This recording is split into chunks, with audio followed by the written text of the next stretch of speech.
بسم الله الرحمن الرحيم عن أبي سعيد رضي الله تعالى عنه قال قال رسول الله صلى الله تعالى عليه وسلم قل إذا أصبحت وإذا أمسيت اللهم إني أعوذ بك من الهم والحزن وأعوذ بك من العجز والكسل وأعوذ بك من الجبن والبخل وأعوذ بك من غلبة الدين وقهر الرجال رواہ ابو داود۔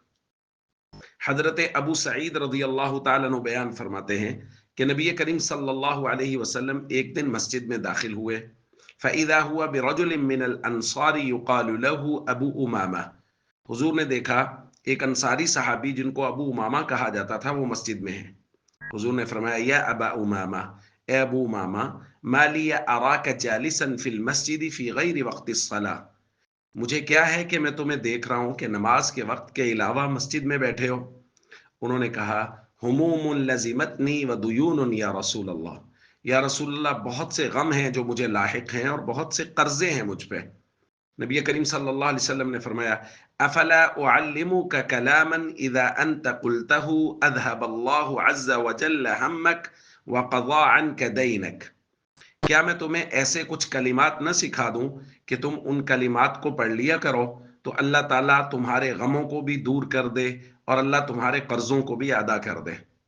وہ کہتے ہیں میں نے کہا بلا یا رسول اللہ، یا رسول اللہ کیوں نہیں، فرمائیے۔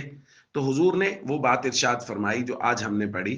حضور نے فرمایا قل اذا اصبحت و اذا امسیت، صبح اور شام یہ وظیفہ پڑھا کرو، یہ دعا پڑھا کرو۔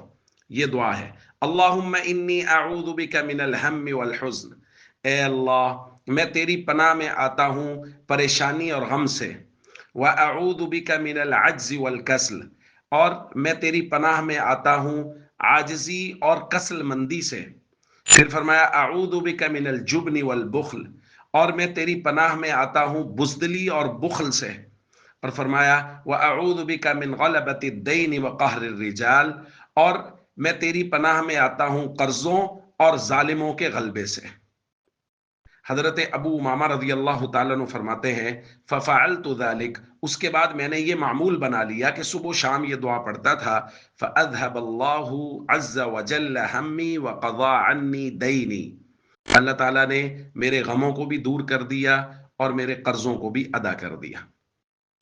تو دوستو یہ دعا ہے جو نبی کریم صلی اللہ علیہ وسلم نے غم کو دور کرنے کے لیے اور قرضوں کی ادائیگی کے لیے تلقین فرمائی ہے، اور صحابی نے ہمیں بتایا، صحابہ کرام کے تمام تر صحابہ ہمارے لیے مشعل راہ ہیں۔